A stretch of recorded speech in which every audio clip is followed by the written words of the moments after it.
Muhammad said and what he did. So it's just, what you call it, it's the record of Muhammad.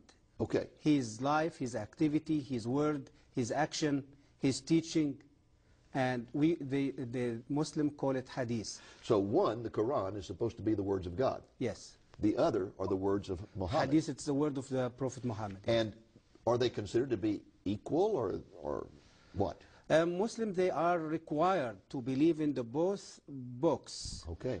Muslim, it's not enough to just believe in the Quran and decline or deny the hadith.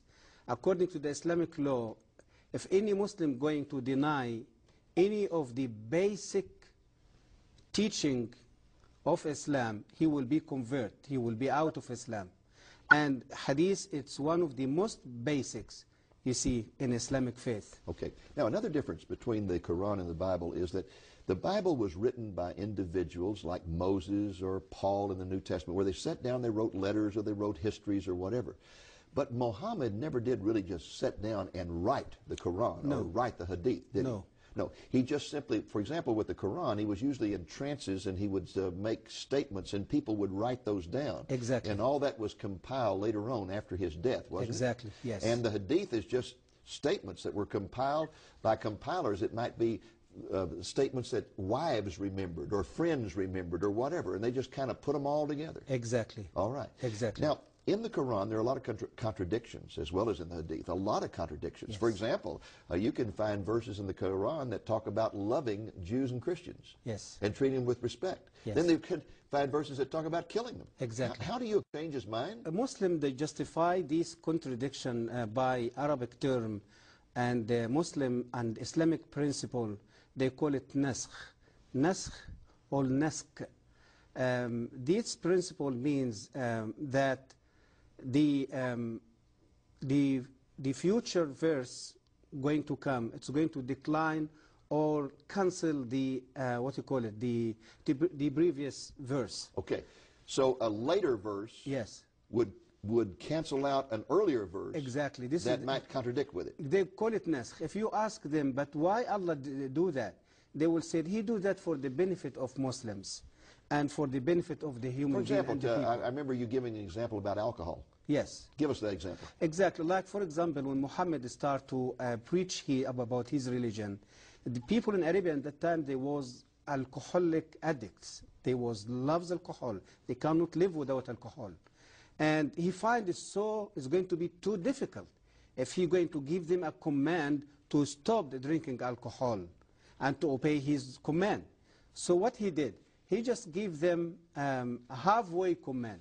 He said to them, no problem, keep drinking alcohol, but when you're going to come to pray to the mosque, you have to stop drinking alcohol till you finish your prayer, and after you finish the prayer, you can go back and drink alcohol again. So after a while, he came back to them and he said, no, this doesn't work. No alcohol going to be allowed anymore. And another verse came and cancelled the previous verse. And Muslims, they become very upset, very angry. But how come? We can't do that. And a later verse says, okay, don't worry. Be patient. Believe in Allah. Believe in His Prophet Muhammad. Believe in His Quranic word. And if you're going to have the ability and you're going to stop drinking alcohol in your life, Allah, He is not going to forget that. He will reward you with a river of alcohol in the paradise the day when He's going to send you to the paradise. So we go from just drinking alcohol occasionally to not drinking it during prayers to not drinking it at all to you're going to have a river of alcohol in heaven. Exactly. This is the development of the contradiction, you see, of the teaching of the Quran. And you find the same in the attitude toward Jews and Christians. Absolutely. At the beginning, it was one of respect and honor, and then when they did not accept His revelation, He turned against them and began to argue, you must kill them. Absolutely. Firstly, it was a development also was taking place in this subject, in His relationship with the Jews and Christians. Firstly, He started to adore Christians and Jews, saying a wonderful thing, people of God, the people who carry His word, the people who protect His word. And later, He said, yes, you are these people. But listen, I am the final prophet, came with a final testament. You have to believe in me. Means he started to debate them and reaching out them. So they refused. They asked him sign. The Quran says so. Ask him sign. Give us a sign that we can believe. So, and he cannot give a sign. And he went back to Allah and cried before Allah, help me to perform miracle or to give sign to these people that they can follow me. And Allah became very upset with him and said to him, okay, listen, go back to these Jewish people and these Christian people.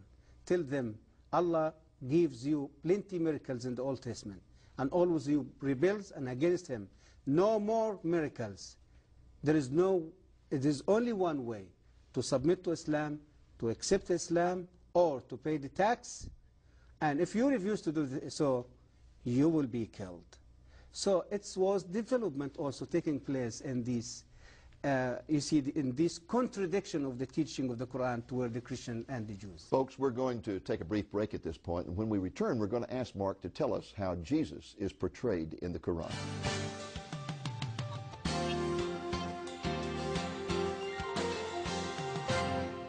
Mark, let's talk a little about the Muslim view of Jesus. I read in the paper recently where a Muslim imam was invited to speak at a large Christian church in the Chicago area.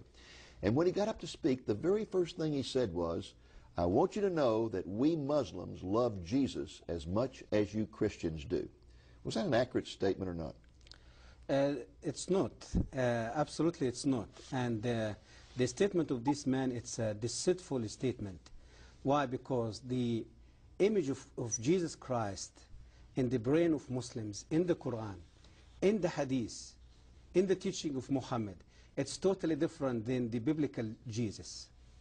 The Quranic teaching and the Islamic teaching about Jesus, it's Jesus, just he is the son of Mary.